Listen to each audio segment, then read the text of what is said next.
लोरा live से खबर शामिल करेंगे। कोयटा रोड पर वैन और मोटरसाइकिल में तसादुम, हादसे में 5 अफराद जाँ बहक, लाशें अस्पताल मुंतकिल। अस्पताल इंतजामिया के मुताबिक जाँ बहक अफराद में 2 खवातीन और 1 बच्चा भी शामिल हैं।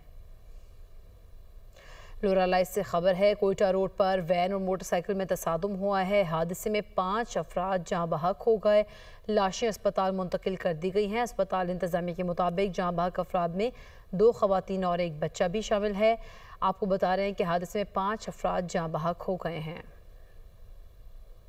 लोरा लाइव से खबर शामिल करेंगे। कोयटा रोड पर वैन और मोटरसाइकिल में तसादुम, हादसे में 5 अफराद जाँ बहक, लाशें अस्पताल मुंतकिल। अस्पताल इंतजामिया के मुताबिक जाँ बहक अफराद में 2 खवातीन और 1 बच्चा भी शामिल हैं।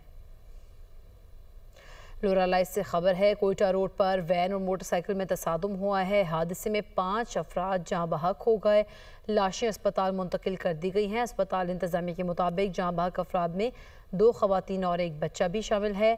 आपको बता रहे हैं कि हादसे में 5 अफराद जाँ बहक हो गए हैं।